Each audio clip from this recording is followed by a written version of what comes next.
que bom estar com você e poder compartilhar esses conceitos tão importantes que nós estamos estudando na lição da Escola Sabatina durante esse trimestre. Eu vou pedir a sua atenção aqui em relação ao material que eu vou projetar para facilitar a nossa discussão sobre esses conceitos que nós temos na lição da Escola Sabatina desse dia que trabalha com o tempo. Nós estamos estudando a lição sobre a criação, onde observamos Gênesis como fundamento, e nós estamos na parte 2. Essa é a lição número 9 desse trimestre sobre como interpretar as Escrituras. Em cima dessa lição, dessa semana, nós temos o tema da criação e o tempo, que é o tema da quarta-feira. No domingo, nós vimos a discussão sobre a Terra plana, a ideia de se ter uma Terra plana ou não. Na realidade, temos uma interrogação ali. Na segunda-feira, o tema de discussão foi a criação na literatura antiga, a comparação ali com vários relatos da criação antiga, nos documentos que temos. E na terça-feira, nós observamos Gênesis em contraste com o paganismo, e hoje é dia de nós falarmos um pouco sobre a criação e o tempo, e amanhã a temática será a criação nas Escrituras. Existem várias maneiras de nós estudarmos a questão da criação e o tempo. Esse tema pode ter diferentes focos. Um deles, por exemplo, seria a nossa própria percepção de tempo por meio da criação, mas esse não é o tema da quarta-feira. A questão de se observar o tempo na maneira como ele é regido por meio dos astros e tudo mais, como que existe essa relação entre o próprio conceito de tempo e a criação.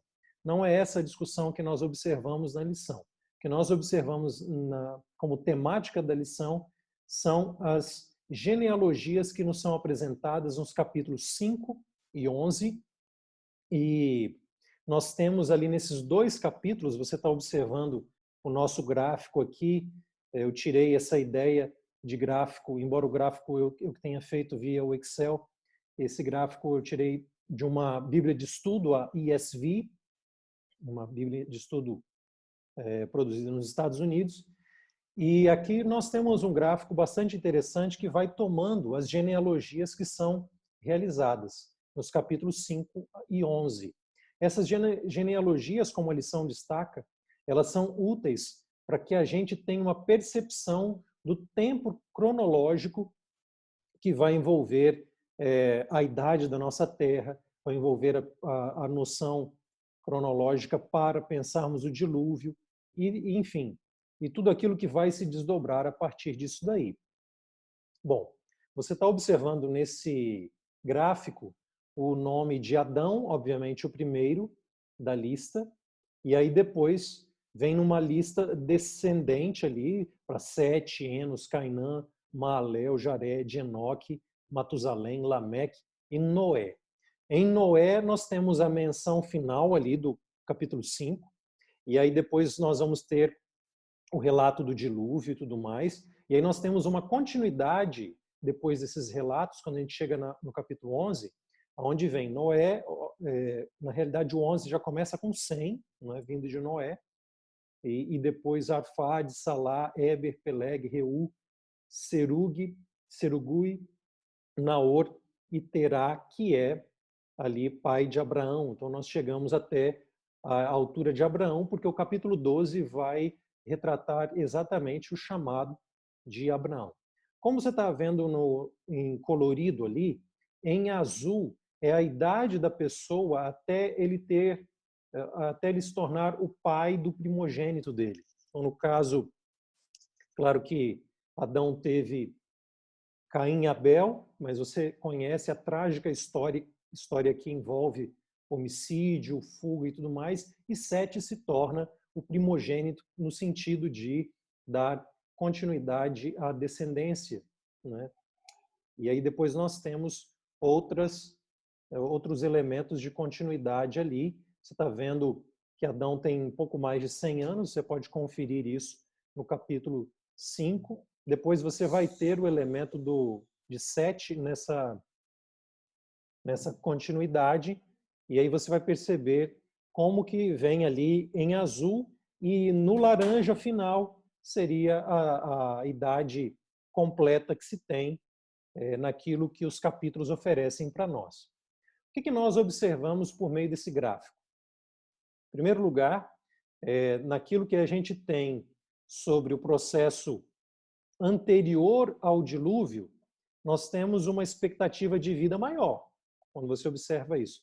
A única variação vai ser Enoque, mas nós observamos ali na genealogia que Enoque, Deus o toma para si, né? Então, a gente tem até Noé uma perspectiva bastante abrangente ali.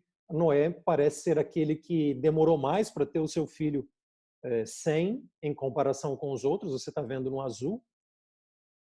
Mas o que nós notamos é que existe uma longevidade grande, é isso que nós observamos, e a partir de 100, depois do dilúvio, você tem uma diminuição aí na expectativa de vida. E isso já é tópico para o capítulo 11, né, da genealogia que ele tem ali. Fora essa divisão, que fica um pouco mais clara, o que você vai notar é que não existe muito padrão ou simetria entre a quantidade de anos de um ou de outro. E esse argumento ele vai ser interessante para a gente continuar o nosso diálogo sobre a lição desse dia. Um elemento importante que a lição destaca é que essas genealogias de Gênesis 5 e 11, elas são singulares em toda a Bíblia. Porque diferente das outras cronologias, das outras genealogias, melhor dizendo, elas não têm um elemento de tempo, então não podem ser consideradas ou não são consideradas cronologias em si. Elas são genealogias, mas elas não dizem o tempo como Gênesis 5 e 11 fazem. E eles têm, Gênesis 5 e 11 tem uma fórmula interessante. Quando a pessoa X tinha vivido N anos, ela gerou a pessoa Y, seu filho. E a pessoa X, depois disso, depois que gerou a pessoa Y, viveu por N anos, né? E gerou outros filhos e filhas. Em Gênesis 5, nós temos até uma frase padrão que apresenta totais para falar, olha, todos os dias dessa pessoa X foram de N anos. Então, nós temos um padrão de tempo que é singular se a gente compara com todas as outras genealogias da Bíblia. É interessante a gente estudar essa questão de genealogia, na verdade, porque, em geral, é um tema, é uma parte da Bíblia que se torna cansativo para algumas pessoas que estão fazendo ano bíblico, estão tentando ali ler a palavra de Deus, e quando chega na genealogia, a pessoa pode se perguntar, mas para que isso daqui? Então, note que a Bíblia, ela quer trazer para nós um caráter histórico.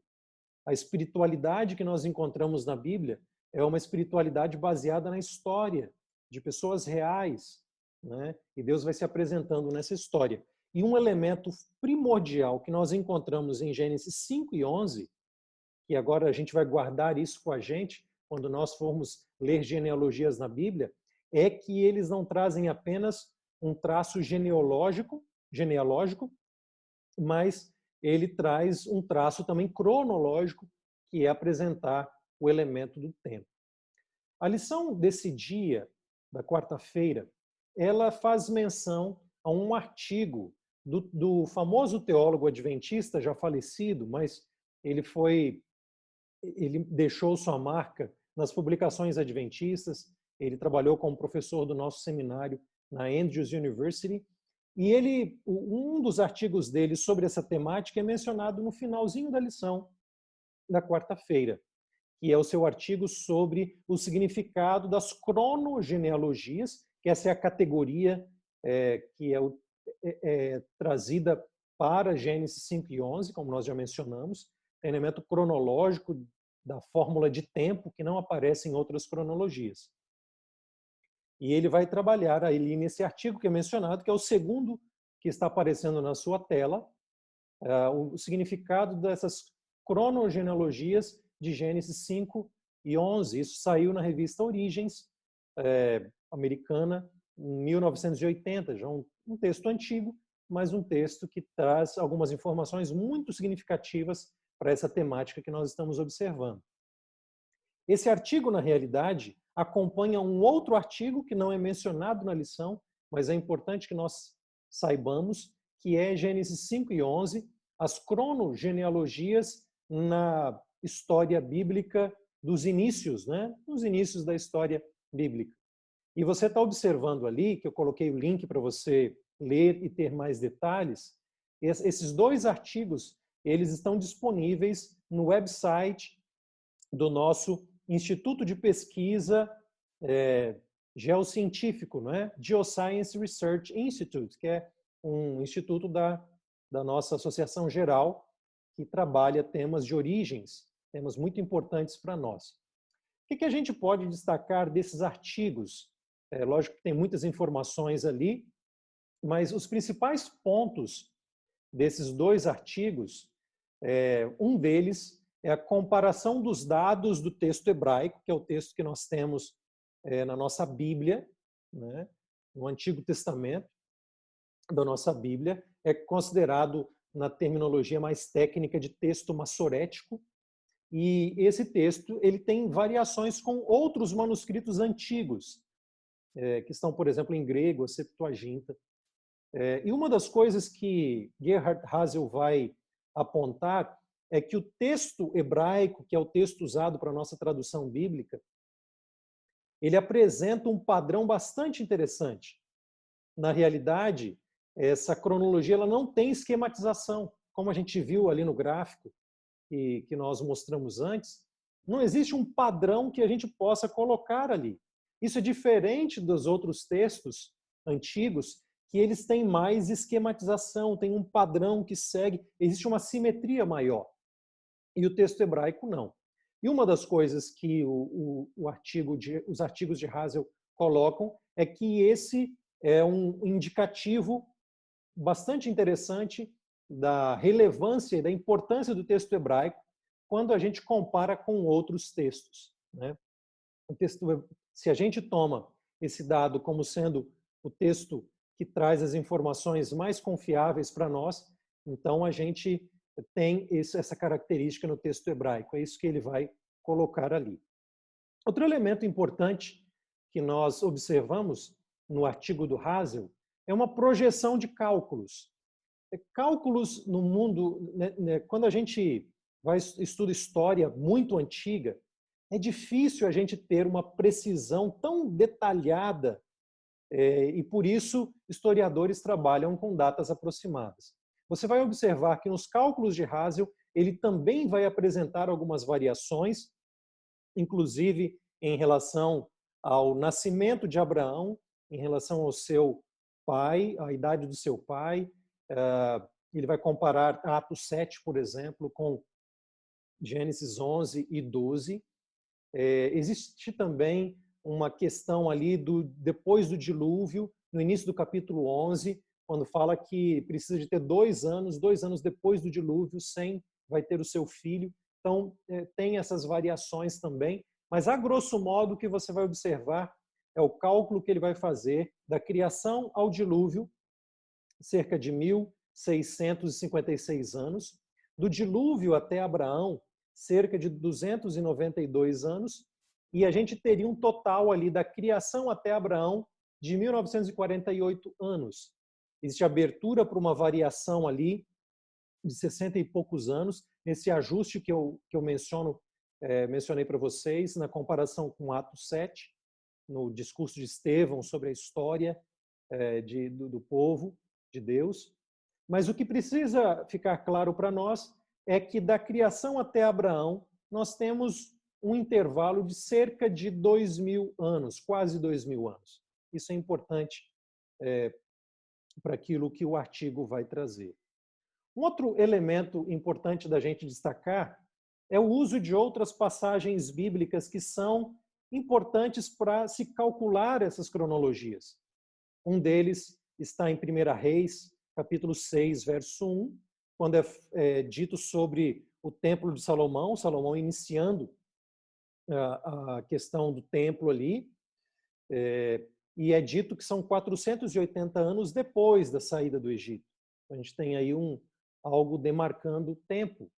Em Êxodo, no capítulo 12, verso 40, é dito sobre 430 anos do povo ficando no Egito. A gente está retornando aqui, né?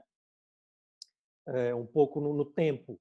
O 480 anos de 1 Reis 6:1 é da saída, e Êxodo 12, ao retratar ali o Êxodo, né, vai dizer para nós de 430 anos do período desde que o povo de Deus chega no Egito, ali a subida de Jacó, por exemplo, indo com a sua família morar no Egito, por ocasião do governo de José, seu filho. Você conhece bem essa história. Atos 7, como eu já mencionei, vai trazer variações em alguns desses períodos, mas o que precisa ficar claro para nós é que o artigo vai trabalhar com uma data aproximada de cerca de 2.000 anos de Abraão até o tempo de Cristo. Então, a gente teria ali da origem, como você viu ali anterior, da criação até Abraão, 2.000 anos, de Abraão até Cristo, mais 2.000 anos. Estou colocando aqui em números aproximados, números redondos, nesses cálculos que são realizados por meio das cronogenealogias de Gênesis 5 e 11, acompanhadas com o diálogo desses textos, outros textos que eu mostro aqui nessa nossa tela. Além disso, a gente não está colocando aqui textos específicos de Gênesis, mas existem outros textos de Gênesis que são importantes quando vão falar da idade dos patriarcas, né? Abraão em relação a Isaac, Isaac em relação a Jacó, e a subida de Jacó até o Egito vão completar um pouco esses dados dos cálculos que são feitos a partir desses dados que nos são apresentados. Bom, que outro elemento vale a pena a gente mencionar também sobre esses artigos do Dr. Hazel?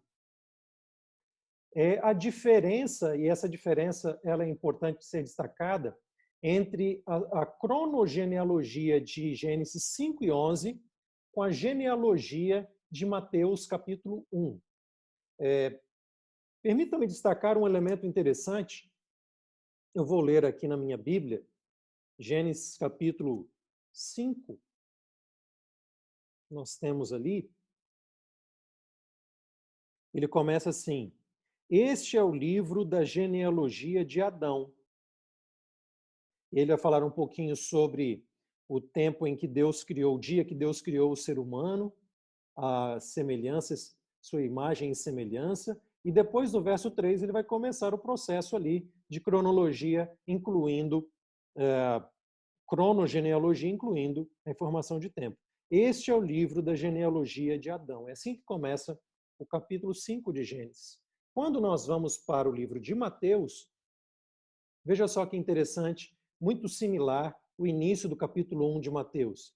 Livro da genealogia de Jesus Cristo, filho de Abraão, filho de Davi, filho de Abraão.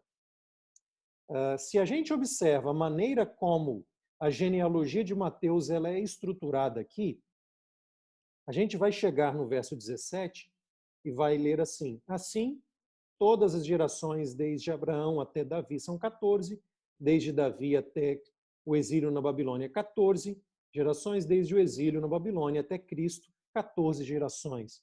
Você vê que o relato de Mateus é um relato simétrico. E esse relato de Mateus, ao trazer a simetria do número 14, de Abraão até Davi, de Davi até o exílio, do exílio até Cristo, ele não traz o elemento de tempo que está presente em Gênesis 5 e 11. Isso não vai nos surpreender, porque como nós já mencionamos, Gênesis 5 e Gênesis 11 tem características singulares em comparação com todas as outras cronologias, todas as outras genealogias, melhor dizendo, da Bíblia. Eles não podem ser considerados cronologia porque não trazem um elemento tempo, como esses capítulos de Gênesis trazem. E a simetria de Mateus ela ocorre justamente no contexto onde não tem um elemento tempo, não tem cronologia. Mateus pode trabalhar com simetria, porque ao não trazer elementos de tempo, ele pode criar um padrão aonde alguém não precisa ser literalmente pai daquela outra pessoa que nasce, porque a linguagem de pai na terminologia hebraica é também a linguagem para ancestral, não é? Então ele está indicando uma descendência. É possível ter alguns saltos dessa cadeia entre uma literalidade de pai e filho, porque o pai está sendo colocado no sentido de ancestralidade, assim como a gente encontra em vários casos na Bíblia falando de Abraão, nosso pai. Ele é pai não no sentido literal de ter gerado a pessoa que está mencionando isso, né? Porque a pessoa muitas vezes vem vários anos depois, mas é pai no sentido de ser ancestral, pai no sentido de ser descendente de Abraão, né? Nesse ciclo de gerações. Mas o que o artigo do Hazel vai destacar é que, embora alguns estudos queiram mostrar que Gênesis 5 e 11 sejam, como também é o de Mateus, nós não temos o elemento de tempo. E essa diferença de fórmula diz para nós que em Gênesis 5 e 11 nós temos um retrato do tempo que outras genealogias não têm. Muitos estudiosos querem ter um relato da história da Terra, um relato maior, uma contagem maior de tempo, quem sabe para poder acomodar questões que são vistas como científicas, às vezes, numa percepção mais darwinista da origem do universo, né? Então, isso acaba sendo um risco. O que nós temos na palavra de Deus, na Bíblia, é que em Gênesis 5 e 11, nós temos um retrato do tempo trazido ali para nós, né? E isso ajuda a gente a observar como a palavra de Deus, vista como autoridade, mostra que nós temos uma história da nossa terra mais recente, diferente de contagens mais abrangentes que vão seguir paradigmas evolucionistas. Mas da perspectiva criacionista bíblica, nós temos uma idade da Terra mais recente e um dos dados que nós usamos para esse tipo de conclusão é a cronogenealogia de Gênesis 5 e 11, que é diferente de outras genealogias na Bíblia que podem estar trabalhando com o sentido de ancestralidade, mas nesses capítulos específicos nós temos uma relação importante para dados de cálculos cronológicos para a gente entender melhor a perspectiva bíblica da origem do nosso universo. É lógico que ainda assim nós trabalhamos com uma certa aproximação, porque nós estamos lidando com datas muito antigas, mas ainda assim nessa aproximação nós temos uma percepção bastante recente da história dessa terra.